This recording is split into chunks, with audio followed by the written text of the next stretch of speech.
సన్నిధిని ఎదికే వారంగా ఉండాలి.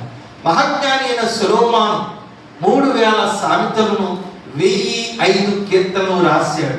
ఆయన మించినటువంటి జ్ఞాని భూప్రపంచంలో ఆయన తర్వాత కానీ ముందు కానీ పూర్వీకుల్లో ఎవ్వరూ కూడా లేరు.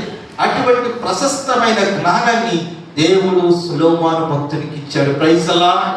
కాబట్టి ప్రియమైన దేవుని బిడ్డలారా, ఈ దావీదు కూడా తన తండ్రి కనుక ఈయనకి ఎంతో కొంత ఆ జ్ఞానాన్ని గురించిన ఆలోచన ఉంది.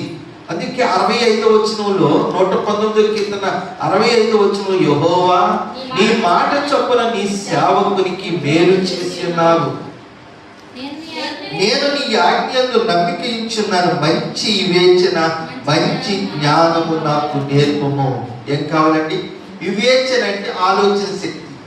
వివేచన అంటే ఆలోచన. ఎవరు ఎలాంటి వాళ్ళు స్టడీ చేసే మనసు కనుక వాటిని టాలీ చేయగలిగినటువంటి వ్యక్తిత్వం, వీళ్ళలో ఎలాంటి స్వభావం ఉందో టెస్ట్ చేయగలిగిన వారు, పరిశీలించగలిగిన వారు వివేచనవంతులు. అలాగే జ్ఞానము, ఈ మంచి జ్ఞానము, మామూలు జ్ఞానము, దయ్యాల జ్ఞానం కూడా ఉంది. దేవుని సంబంధమైన జ్ఞానము పవిత్రమైంది, పరిశుద్ధమైంది. ఇతరులను పాడు చేసి వాళ్ళు పాడైపోయినప్పటికీ కూడా ఇతరులకు మేలు చేయ తలంచేదే దైవికమైన జ్ఞానం. దేవునికి స్తోత్రం. కనుక భక్తుడు దావీదు అంటాడు, దేవుని హృదయానుసారుడు, దేవునికి ఇష్టడైన మనుషుడు, ఎర్రని వాడు, చక్కని నేత్రములు కలిగిన వాడు, రూపవంతుడు, దేవుని చిత్తాన్ని అంతా కూడా పొందుకున్న ఆయన, దేవుని కృప ఆయన ఎప్పుడు కూడా ఆయన జీవితం నిలిచింది. అందుకే దావీదు అంటాడు, నీవు ఆశీర్వదించిన కుటుంబం నాయన ఎన్నటికి ఆశీర్వాదకరంగా ఉండాలంటాడు. దేవునికి స్తోత్రం.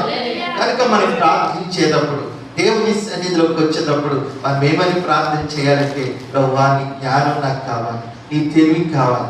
ఒకవేళ నీకు ఆస్తి అంతస్తులు లేకపోవచ్చు, కానీ మన పిల్లల విషయం, కుటుంబం విషయం, సంఘం విషయం, దేశం విషయం, ప్రజల విషయం, గ్రామంలో మనం సేవ చేసే ప్రతి పరిచర్య విషయంలో ప్రభువా జ్ఞానంతో సేవ చేయడానికి, జ్ఞానంతో మసులుకోవడానికి నీ కృప కావాలని చేతులెత్తి ఉదయకాలమే ప్రార్థన చేసి మన బిడ్డల మీద చేతులుంచి ప్రార్థన చేయాలి. ఒక్కోసారి ఆటంకాలు కలుగుతాయి. భార్య ద్వారా, బిడ్డల ద్వారా, కుటుంబం ద్వారా పరిచర్యలో సాధక బాధలు వస్తూ ఉంటాయి. పెట్టి పోసినట్టు ఉండవు. కానీ దేవుని మీద ఆధారపడ్డ వాళ్ళకి దేవుడు ఎక్కువ ఏది కూడా, ఏ సందర్భంలో కూడా ఆయన తక్కువ చేసే దేవుడు కానే కాదు. దేవునికి స్తోత్రం. మనం ప్రార్థన చేసినప్పుడు ఒకవేళ నీవు కానీ బిడ్డలకు ఆస్తిపాస్తులు సరైనటువంటిది ఇకపోవచ్చు, కానీ ప్రభువా నా బిడ్డల్ని ప్రయోజకులుగా